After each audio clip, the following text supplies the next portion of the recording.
بالله من شرور أنفسنا ومن سيئات أعمالنا من يهده الله فلا مضل له ومن يضلل فلا هادي له وأشهد أن لا إله إلا الله وحده لا شريك له وأشهد أن محمدا عبده ورسوله أما بعد فقد قال الله تعالى في القرآن العظيم قال رب هب لي من الصالحين فبشرناه بغلام حليم. அன்பிற்குரிய சகோதரர்களே, அல்லாஹ்வுடைய கிருபையினால் இன்றைய தினம் நாம் அரஃபா தினத்தை அடைந்திருக்கிறோம். இதில் நம்மில் நோன்பு நோற்றவர்கள் உண்டு. இந்த நேரத்தில் ஒரு 10 நிமிடம் தான், ஏனென்றால் நோன்பு பிடிச்ச நாம உடனே ஓடி போய் படுக்கன்னு நினைப்போம். அப்போ அதனால் அதற்கு இடையூறு இல்லாத வகையில் தர்ஜுமா ஒரு 5 நிமிஷம் வாசிப்பாங்க, கூட ஒரு 5 நிமிஷம். அந்த அடிப்படையில் இப்ராஹிம் இஸ்லாம் அவர்களுடைய வாழ்க்கையில் ஒரு பகுதியை இன்றைக்கு நம்ம இந்த நேரத்தில் பார்ப்போம். இப்ராஹிம் இஸ்லாம் அவர்கள் ஒரு துவா ஒன்று செய்கிறாங்க. ரப்பி ஹப்லி கால ரப்பி ஹப்லி மின சாலிஹீன், எனக்கு நல்ல குழந்தையை கொடு, நல்ல சாலிஹான பிள்ளையை கொடு. இந்த துவாவை நாம் பேரம் பேத்தி எடுத்த பிறகு இந்த துவாவெலாம் நாம் செய்ய முடியுமா அப்படின்னு இருக்கக்கூடாது. கல்யாணம் முடிக்காத வயசில் உள்ளவங்க, நமக்கு தான் கல்யாணம் ஆகலையே, நாம் இந்த துவா செய்யணுமா அப்படின்னு இருக்கக்கூடாது.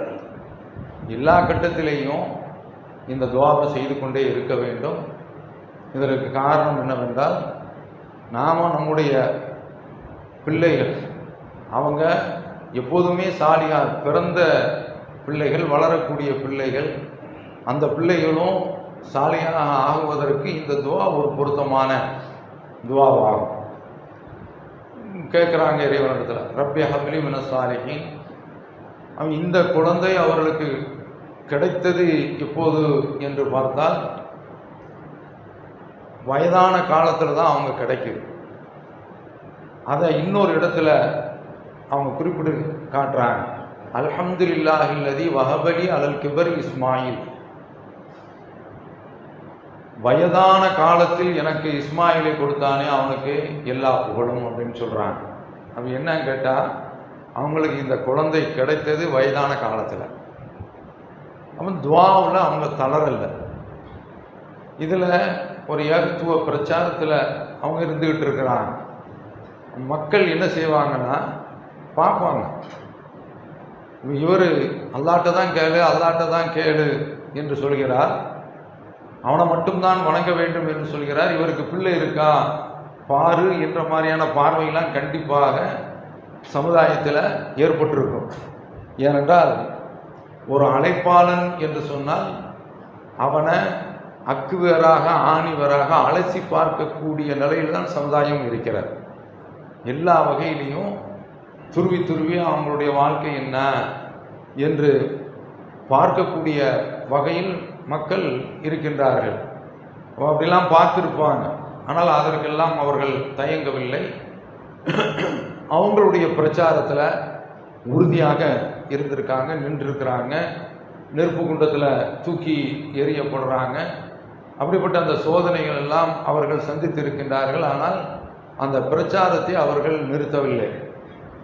அவர்கள் கேட்ட இந்த துவா, ரப்பி ஹப்லி மின சாலிஹீன், இறைவா எனக்கு ஒரு நல்ல ஒரு சந்ததியை, சாலிஹான பிள்ளையை கொடு என்று கேட்கின்றார்கள். ஃபபஷர்னாஹு பிகுலாமின் ஹலீம், பொறுமைமிக்க ஒரு குழந்தையை அவருக்கு நற்செய்தியாக சொன்னோம். பொறுமைமிக்க ஒரு குழந்தையை நற்செய்தியாக அவர்களுக்கு சொன்னோம் என்று அல்லாஹ் தஆலா சொல்லிவிட்டு, அந்த பிள்ளை அவரிடத்துல வளர்ந்துக்கிட்டு இருக்காங்க. ஃபலம்மா பலக மஅஹு ஸஅய, ஓடி ஆடி பாடு செய்யக்கூடிய ஒரு வயதை அடைஞ்ச பிறகு, கால யா புனைய, என்னுடைய அருமை மகனே, பிள்ளையை பார்த்து சொல்கிறாங்க, இன்னி அராஃபில் மனா, கனவுல நான் பார்க்கின்றேன், அன்னி அதுபவுக்க பந்தூர் மாதா தரம், உன்னை நான் அறுக்க போகிறேன், நீ என்ன நினைக்கிற என்று கேட்கின்றார்கள்.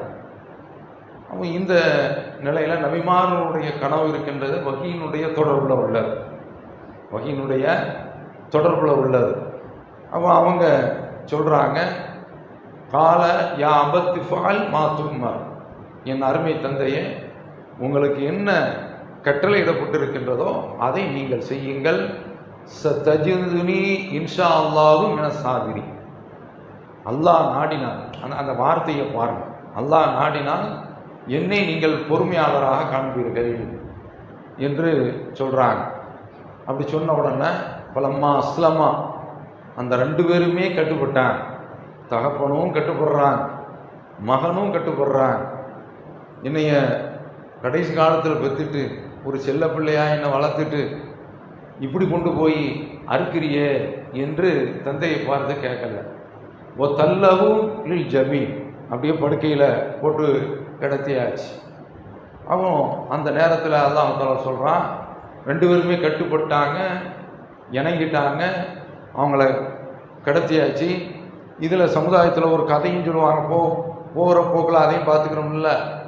கத்தியை வச்சு அறுக்கிறாங்க, ஆனால் அவருடைய கழுத்து அறப்படவில்லை. பக்கத்தில் உள்ள பாறையில் தூக்கி போட்டாங்க, பாறை பிளந்து விட்டது. இந்த மொட்டை கத்தியை ரொம்ப நாளாக வச்சு போட்டுக்கிட்டே இருக்கிறாங்க. அப்படியெல்லாம் ஹதீஸிலேயோ அல்லது குர்ஆனுடைய வசனத்திலேயோ கிடையாது. ஆனால் அறுப்பதற்குண்டான எல்லா முயற்சியும் செய்கின்றார்கள். இறைவனுக்கு அவங்க 2 பேருமே அந்த உத்தரவை செயல்படுத்த ஆரம்பிச்சிட்டாங்க. ஓ நாதைனாகு யா இப்ராஹிம், நாம் அவரை இப்ராஹிமே என்று அழைத்து, அது சத்தக்த ருயா, உன்னுடைய கனவை நீ மெய்ப்பித்து விட்டார், நீ மெய்ப்பித்து விட்டார் என்று அவர்களை பார்த்து அல்லாஹ் தஆலா சொல்லி, அதற்கு பின்னால் தான் சொல்கின்றான், ஃபதைனாஹு பிதிபின் அலீம், அவர்களுக்கு மிகப்பெரிய ஒரு ஆட்டை நாம் ஒரு பலிப்பிராணியை பகரமாக கொடுத்தோம் என்று அல்லாஹ் குறிப்பிடுகின்றார். அப்போ அதில் இருந்து தான் இந்த சுன்னத்து, இந்த நடைமுறை மக்கள்கிட்ட வந்துருச்சு. இந்த சம்பவத்தில் அல்லாஹ் என்ன சொல்கிறான்னா, இன்னஹாதா லஹுவல் பலாவுல் முபீன், இது மிகப்பெரிய ஒரு சோதனைன்னு அல்லாஹ்வே சொல்கிறான்.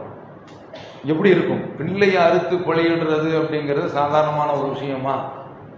சாதாரணமான ஒரு விஷயம் கிடையாது, மிகப்பெரிய ஒரு சோதனை. அந்த சோதனைக்கு அவர்கள் கட்டுப்படுறாங்க. அல்லாஹ் அதற்கு பகரமாகத்தான் இந்த ஒரு ஆட்டை குர்பானியாக கொடுக்க சொல்லியிருக்கிறான். ஒரு தரக்கினா அழகி ஃபில் ஆசிரி, பின்னால் வரக்கூடிய சமுதாயத்திற்கு இதை நாம் விட்டுட்டோம், வழிமுறையாக செய்யக்கூடிய வணக்கமாக ஆக்கிட்டோம் என்று சொல்கின்றான். அரபு முஸ்லிம்களிடத்தில் அரபு காஃபிர்கள் அறியாமை காலம் என்று சொல்கிறோம்ல, அந்த காலத்திலே அவங்கள்ட்ட இருந்துச்சு இந்த சுன்னத்தை. அப்படியே இது வரைக்கும் தொடர்ந்துக்கிட்டு இருக்குது. ஆனால் என்ன தொடரலைன்னா, ஏகத்துவம் தொடரலை.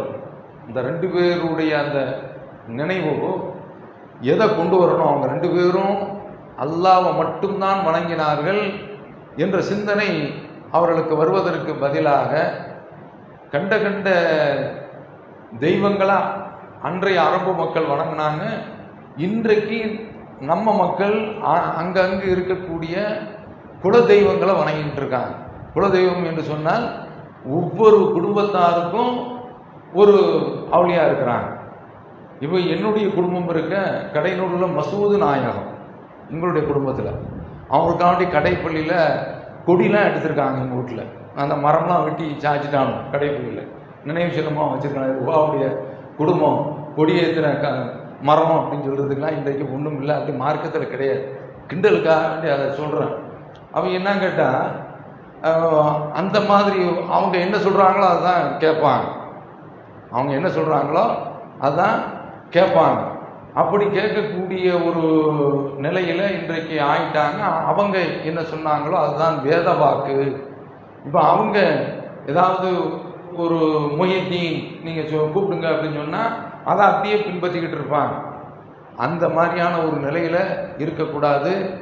அல்லாஹ்வை மட்டும் வணங்கக்கூடியவர்களாக இருக்க வேண்டும். காலையில் நீங்கள் பார்த்தீர்கள் என்றால் லா இலாஹ இல்லல்லாஹு வஹ்தா, அருமையான வார்த்தை. ஆனால் சொல்லக்கூடிய ஆள் தான் உருப்படாத ஆட்களாக இருக்கணும். வசதக்க வாழ்தா, அல்லாஹ் தான் வாக்குறுதியை நிறைவேற்றினான், அவனுடைய வாக்குறுதியை அவன் மெய்ப்பித்து விட்டான். வசதக்க வாழ்தா ஒ நசர அப்தா, தன்னுடைய அடியாருக்கு அவன்தான் உதவி செய்தான், சந்தேகமே கிடையாது. வஹஸமல் அஹ்ஸாப வஹதா, எல்லா படைகளையும் அவன்தான் தோற்கடித்தான். அல்லாஹ் தான் சொல்றான். ஆனால் அல்லாஹ்ட்ட கேளுங்க அப்படின்னு சொன்னா, நீ யார் புதுசாக வந்து நீ குழப்பவாதி, ஒன்று குழப்பம் வந்துட்ட, நீ சமுதாயத்தை நீ கெடுக்க வந்துட்ட என்று, அதாவது அல்லாஹ்ட்ட மட்டும் கேளு என்று சொல்றது குழப்பமாக அவர்களுக்கு தெரிகின்றது என்றால் என்ன செய்யறது? அதுதான் வேதனைக்குரிய விஷயமா இருக்கிறது. அப்போ இதில் நமக்கு உணர்த்தக்கூடிய அந்த பாடம் என்னவென்றால், அந்த ரெண்டு பேர்கள் பல கோணங்கள் அதில் இருக்கின்றன. இதில் இன்னொன்று, இதற்கடுத்து ஓ பஷர்னாகும் இஸ்ஹாக நபியம் மின சாலிஹின், அதுக்கடுத்து இப்ராஹிம் அலைஹிஸ்ஸலாம் அவர்களுக்கு இஸ்ஹாக்க அல்லாஹ் நற்செய்தி சொல்கிறான். அது யாருக்கு என்று சொன்னால், அவங்க சாராமியார், அவங்க தான் முதல்ல கல்யாணம் முடிக்கப்பட்டவங்க. இடையில வந்தவங்க தான் ஹாஜர். அவங்களுக்கு தான் அல்லாஹ் தஆலா ஒரு பிள்ளைய கொடுத்து அந்த பிள்ளையை அறுத்து பலியிட சொல்கிறான். இந்த பக்கம் பார்த்தோம் என்று சொன்னால் சாரா, அவங்கள்ட்ட மலக்குகள் வர்றாங்க. அப்படி மலக்குகள் வரக்கூடிய அந்த நேரத்தில் நற்செய்தி சொல்கிறாங்க. அவங்க சொல்கிறாங்க, நான் வந்து வயசான நிலையில் இருக்கிறேன், மலடியாக ஆகி போயிட்டேன். மலடி என்று சொன்னால் என்ன அர்த்தம்னா, மாதவிலக்கு நின்றுவிடும். அது ஆங்கிலத்தில் மெனோபாஸ் அப்படின்னு சொல்லுவாங்க. இந்த நிலைக்கு வந்தவங்களுக்கு குழந்தை பாக்கியம் கிடைக்காது. அதாவது குழந்தை பெற்றிருந்தாலும் நின்றுரும், குழந்தை பெறாவிட்டாலும் அந்த மாதவிலக்கு நின்று விட்டால் பிள்ளை பெறாது. ஆனால் அல்லாஹ் அவங்களுக்கு, அவங்க சொல்கிறாங்க, நான் மலடி ஆகிட்டேன். இப்ராஹிம் அலைஹிஸ்ஸலாம் அவர்களும் நான் வயதான நிலையில் இருக்கிறேன் அப்படிங்கிறாங்க. ஆனால் அல்லாஹ் அவங்களுக்கு குழந்தையை கொடுக்குறான், இஸ்ஹாக்குங்கிற குழந்தையை கொடுக்குறான். இதில் என்ன செய்தி இருக்குதுன்னா, குழந்தை பெறாமல் இன்றைக்கும் சந்ததி பாக்கியம் இல்லாமல் தவிப்பாங்கல்ல, அல்லாஹ்ட்ட கேட்டுக்கிட்டே இருக்கணும். இப்ராஹிம் அலைஹிஸ்ஸலாம் அவர்கள் மாதிரி இன்றைக்கு ஓதிய வசனத்தில் ஜக்கரியா அலைஹிஸ்ஸலாம் அவர்களுக்கு பிள்ளை இல்லை, இது சொல்லிட்டு நிறைய விஷயம். அவங்க உள்ளே வர்றாங்க, அவங்க கைப்பட வளர்க்கக்கூடிய பிள்ளை தான் மரியம்ங்கிற பிள்ளைங்க. அவங்க தான் சாப்பாடெலாம் எடுத்துகிட்டு வருவாங்க. மெஹ்ராபில் உட்கார்ந்துருக்கும்போது அவங்கள்ட்ட உணவு பொருட்கள் இருக்குது. அவங்க கேட்குறாங்க, கால அண்ணாலக்கி ஆதா, எங்கே இருந்துமா உனக்கு கிடைச்சிச்சு அப்படிங்கிறாங்க. நான் தானே உணவு கொண்டு வந்துக்கிட்டு இருக்கேன். எங்க காலத்து ஊவமின் இந்தில்லா, இது அல்லாஹ்விடத்திலிருந்து கிடைக்குது. இன்னல்லாஹ் யர்ஸுகு மய்யஷாஉ பிகைரி ஹிசாப், தான் நாடியவர்களுக்கு அல்லாஹ் கணக்கு வழக்கு இல்லாமல் கொடுக்குறான் அப்படின்னு சொன்ன உடனே அந்த அந்த ஸ்மார்ட்டை பாருங்கள். அதாவது இப்படி ஒரு அருமையான ஒரு சூழல், இந்த பிச்சை எடுக்க வர்றாங்கல்ல, அவங்க என்ன செய்கிறாங்கன்னா, ஏடிஎம்ல நம்ம பணம் எடுத்து வரும்போது ஐயா அப்படிம்பாங்க. அதுக்குள்ளே இங்கேருந்து நம்ம சென்னைக்கு புறப்பட்டு போகும்போது கடந்த காலத்தில் அந்த பஸ்ஸு எலுமிச்சம்பழம்லாம் வச்சு அந்த டயரில் வச்சு அப்படி வண்டி கிளம்பி போடும்போது இப்படியே வந்து எனக்கெல்லாம் அப்படியே நினைவே இருக்குது. அப்பா நீ நல்லதுமா போயிட்டு வா அப்படின்னு உடனே அந்தம்மா இப்படி சொல்கிறாங்க. இங்கே என்னென்னா சவனம் பார்க்குறான், பார்த்துட்டு இந்தா ஒரு 10 ரூபாய் இப்படி, ஒரு 20 ரூபாய் இப்படி. அப்போ இந்த ஸ்பாட் இருக்குல்ல, அது இறைவன்ட்டையும் ரொம்ப முக்கியம். புனாலிக்க தான் ஜக்கரியா ரொம்ப அந்த இடத்துல ஜக்கரியா, எனக்கு ஒரு பிள்ளை, ஒரு கால ரப்பி ஹப்லி மின சாலிஹீன், கால ரப்பி ஹப்லி மில்லதுங்க துர்ரியத்தன் தையிபா, நல்ல சந்ததியை கூட அப்படிங்கிறாங்க. உடனே ஒரு நாதத்துக்குள்ள மலாய்க்கத்து காயும் சொல்லி மகரா தொழுதுகிட்டு இருக்காங்க. மலக்கள் தொழுகையிலிருந்து உத்தரவு வந்துருச்சு. அன்னல்லாஹ் பஷீருக்க யஹ்யா, யஹ்யாங்கிற பிள்ளைய அல்லாஹ் அவனுக்கு நன்மாராயமாக சொல்கிறான். விட்டுட்டு பிசாமல் போகணும் இல்லை. கால அண்ணா எக்குரிய குலாம், எனக்கு எப்படி குழந்தை கிடைக்கும்? ஒம்பராத்தி ஆத்திர், என்னுடைய மனைவி மலடியாக இருக்கிறாங்க அப்படிலாம் சொல்கிறாங்க. கால கதாலிக்கெல்லாம் நிஃபாரு மாயஷா, பிசாம் நற்செய்தி கிடைச்சிட்டு பிசாம பார்த்து போயிட்டு இருப்பியா, எப்படி கிடைக்கும்? எனக்கு நீ ஒரு அடையாளத்தை காட்டு அப்படிங்கிறாங்க. உன்னுடைய அடையாளம் என்ன? 3 நாளைக்கு ஊமையாக போயிடுவா அப்படிங்கிறாங்க. 3 நாளைக்கு பேச முடியாமல் ஆகிடுச்சு, அவ்வளோதான். பேசிக்கிட்டு இருந்தால் தான் அப்படி இப்படின்னு போட்டு உளறிட்டு கிடக்குற.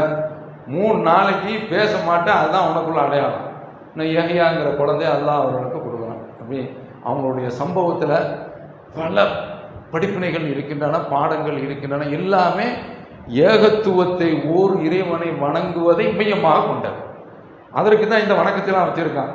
ஆஜிகள் அங்கே போகிறாங்க, அங்கே போய் அவங்களும் இப்ராஹிம் இஸ்லாம் அவர்களை நினைக்கிறது தான், ஏகத்துவத்தை நினைக்கிறது தான். ஆனால் ஹாஜி அங்கிருந்து இங்கே வந்து என்ன செய்யறான்னா, அவன் மனைவி எங்கள் தெருவில் நடந்தது, அவன் மனைவி வந்த உடனே ஹாஜியுடைய காலில் விழுறான். இவன் மக்காவுக்கு போய் இவன் என்னத்தை ஹஜ்ஜி செய்து என்ன பிரயோஜனம்? இந்த மாதிரியான ஒரு நிலையில் இருக்கக்கூடாது. எந்த ஒரு கட்டத்திலையும் ஏகத்துவத்தை அடிப்படையாக கொண்டு செயல்படக்கூடிய மக்களாக ஆக வேண்டும். இப்போ கொஞ்சம் நிமிடங்கள் கூடி போயிடுச்சு, அதுக்காக மட்டும் மன்னிச்சுக்கோங்க. இருக்கிற ஓத வேண்டிய அந்த தஸ்பீகளை ஓதிவிட்டு செல்லுங்கள். அல்லாஹ் சிவானாக வாக்குறுதவானான். அல்ஹம்துலில்லாஹி ரப்பில் ஆலமீன்.